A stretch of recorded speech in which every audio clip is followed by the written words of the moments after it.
Walk into Bass Pro and look at the fish finder wall. The nice ones sit there glowing behind glass. $500, $700, $1,000 for a little screen that shows you the bottom of the lake. Now drive to Walmart. Hanging on a peg in the back, next to the bobbers, is a fish finder for about $100 that shows you the exact same bottom, marks the exact same fish. And here is the part that should make you angry. It is built by the same company. Garmin makes the $100 unit, and Garmin makes the $700 unit. Same brand, same sonar, 1/5 of the price. Today, I am going to show you exactly what that extra $600 actually buys, and it is not the ability to find fish. Before we get into it, do me a favor. Drop a comment with the fish finder on your boat right now and what you paid for it, and I will tell you straight whether you paid the logo tax. No sponsor, no brand worship. If you want every price and every spec this channel has ever verified in one honest place, my guide, the logo tax, is linked in the description and the pinned comment. Now hit subscribe, because this channel does this exact math every single week. Let's get into it. Start with what a fish finder actually is, because the marketing has buried it under a mountain of features. A fish finder is three things: a transducer, a screen, and some software. The transducer is the little puck that hangs off your boat and pings the bottom with sound. That ping, that sonar, is the entire machine. It is the only part that actually finds fish. Everything else, the fancy screen, the maps, the colors, is just how the sonar gets drawn for your eyes. And here's the secret: the glass counter will never tell you. The technology that finds fish is called chirp sonar, and even the $100 Garmin has it. Let me explain what that word actually means, because it sounds expensive, and it is not. Old sonar fired one single frequency, one note, and got back a blurry blob. Chirp fires a whole sweep of frequencies at once, a whole chord instead of one note, and that gives you sharp, separated marks so you can tell two fish apart and tell a fish from the branch it is hiding next to. It is genuinely great technology, and it is sitting inside the $100 box on the Walmart peg. That is the whole game in one sentence. The cheap unit and the expensive unit are both listening to the bottom the exact same way, with the exact same chirp. So what does the $700 actually buy you? Let's name the villain. The unit in the glass case is usually something like a Garmin Echo Map, and it does three real things more than the cheap one. And I am going to be honest about every one, because this channel does not do brand hate. It buys you a bigger, brighter screen that you can actually read in direct sunlight with your polarized glasses on. It buys you built-in mapping, detailed lake charts that show you the contours, the drop-offs, and the deep channels before you even leave the ramp. And it buys you side and down imaging, a cleaner, almost photo-like picture of the structure under and beside your boat. Those are real upgrades, and if you fish giant unfamiliar reservoirs for a living, they matter. But notice what is not on that list: finding the fish. The cheap unit already does that. The transducer, the actual fish finding part, is doing the same job in both boxes. You are paying $600 extra for a prettier, bigger picture of information the $100 box already hands you for free. And that mapping feature, the one people think justifies the whole price? Hold that thought, because in a minute, I am going to show you the $150 Garmin that draws your lake maps for you, for free, and quietly erases the biggest reason people talk themselves into the $700 unit. One honest ground rule before we count, because there is one place the premium money is absolutely worth it. It is called live sonar, live scope, and the units like it: real-time, forward-facing sonar that shows the fish swimming and your lure dropping right in front of them, live, like a video game. It has genuinely changed tournament fishing in America. If you are a serious competitive angler, that technology is real and it is worth every penny. But that is a $1,000 plus specialty tool for people fishing for money. For the other 95% of us who just want to find the fish and mark our spots, the cheap rack does the job. Counting down from 5. Number 5. The option most people forget even exists. The castable, wireless fish finder. Around $50 to $90 for the little sonar ball from brands like Deeper and the budget clones. You tie it to your line, cast it out, and it beams the bottom straight to your phone. No boat required. If you fish from the bank, from a kayak, from a dock, this is a $100 boat electronic setup for the price of dinner.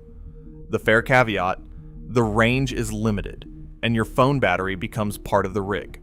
But for shore fishermen locked out of the electronics game entirely, this is the cheat code. I have watched a guy on a public bank with a $50 sonar ball outfish 3 boats because he could see the drop-off nobody else knew was there. Number 4. The Lowrance Hook 2 4X, around $100. Lowrance has been building marine electronics for over 60 years, and the Hook 2 is famous for one thing: being the easiest fish finder on Earth to operate. Auto-tuning sonar, wide sonar cone, and simple GPS, all designed so you can mount it and fish, not sit in the driveway reading a manual. The fair caveat, the screen is small and the imaging is basic. But for a beginner who just wants depth, temperature, and fish without a headache, $100 ends the confusion. Most people who quit on electronics did not buy the wrong unit. They bought a complicated one and gave up. And this one solves that on day 1. Number 3. The Humminbird Piranha Max 4. Around $130 at Walmart. Humminbird is a legendary American sonar name, and the Piranha Max is their budget workhorse, a dual beam transducer that gives you a wide beam to find fish and a narrow beam for detail on a bright, simple screen. It has been on tackle shop shelves for years because it just plain works, and it takes abuse in a boat. The fair caveat, no GPS mapping at this price. But as a rugged, do-the-job sonar from a name that guides trust, $130 is a lot of fish finder, and it will still be bolted to a boat and working long after the trendy gadgets have died.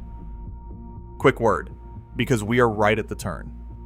If this kind of honest breakdown is what you want more of, hit subscribe. No sponsors, no brand deals, just the real number on gear every single week, and it genuinely keeps this channel alive. Now, the top 2, and number 1 is the Giant Killer. Number 2, the Garmin Striker Plus 4 CV, around $150. This is the one small upgrade I actually tell people to make. For about $50 more than the base unit, you get Garmin Clearview down imaging, that cleaner, photo-like view of the structure straight below you, plus quick draw contour mapping, which lets the unit draw its own depth maps of your lake as you drive. Read that again. It maps your lake for you, for free. The feature people think they need a $700 unit to get. The fair caveat is that the screen is still small at 4 inches. But at $150, this thing does about 80% of what the $700 unit does. And number 1, the absolute giant killer, the Garmin Striker 4. Around $100, often on sale near $99. This is the unit that exposes the entire logo tax because it is made by Garmin, the exact same company that builds the $700 Echo Map sitting in the glass case. It has a 3.5-inch color screen, high sensitivity GPS, so you can mark and return to every spot that produces. And most important, it has the same chirp sonar technology that finds fish on units costing 10 times more. It reads your depth. It shows you the bottom. It marks fish as clean arches. And it drops a waypoint on your honey hole. That is the whole job of a fish finder. And this $100 box does it. The fair caveat: no lake maps and no fancy imaging. It is pure, honest sonar. But that pure, honest sonar is the exact same thing serious anglers stare at on screens, costing $700. So here is the uncomfortable question. If a $100 Garmin marks the same fish, reads the same bottom, and saves the same GPS waypoints as the $700 Garmin, using the same chirp sonar, what exactly is that extra $600 buying? A bigger screen? Yes. Pretty lake maps? Sure. A photo-like picture instead of an arch? Absolutely. But not one single extra fish. The fish does not care how big your screen is. It shows up as the same mark whether you spent $100 or $1,000. That is the whole game. A fish finder is a transducer and a screen, and the transducer, the part that actually finds the fish, costs almost the same in both boxes. If it were my money, here is exactly how I would rig a boat for the price of one premium unit. The Garmin Striker 4 for $100 as my main sonar, and honestly for most fishermen, that is where I would stop. If I wanted the down imaging and the free lake mapping, I would step up to the Striker Plus 4CV for $150.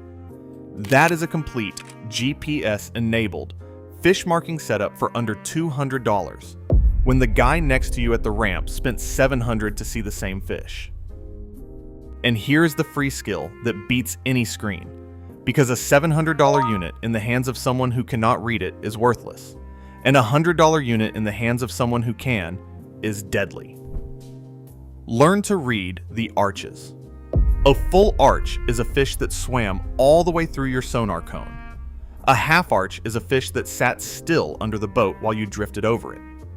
The bigger and thicker the mark, the bigger the fish.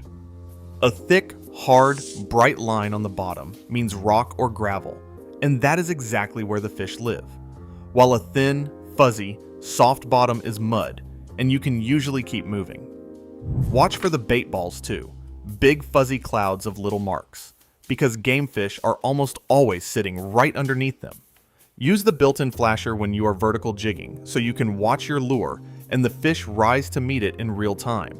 That is the closest thing to live sonar you get for free. And the most important habit of all, drop a GPS waypoint on every single spot that gives you a fish, a brush pile, a drop-off, a bridge piling, because next week and next year, those waypoints are worth more than any upgrade on the wall. Build your own map of where the fish actually are. A cheap finder you know how to read will outfish an expensive one you do not every single time, and it is not close. Now I want to hear from you. What is the cheapest fish finder you have ever marked a good fish with, and what did it cost you? Drop it in the comments, because real numbers from real fishermen beat every marketing claim ever printed. If this saved you $600, hit subscribe, it genuinely helps. And next time, we settle it once and for all, a $35 Walmart reel against an $800 Shimano Stella, fished hard for a full month straight, and I will tell you the honest, unfiltered truth about exactly what happened. You do not want to miss that one. I'll see you there.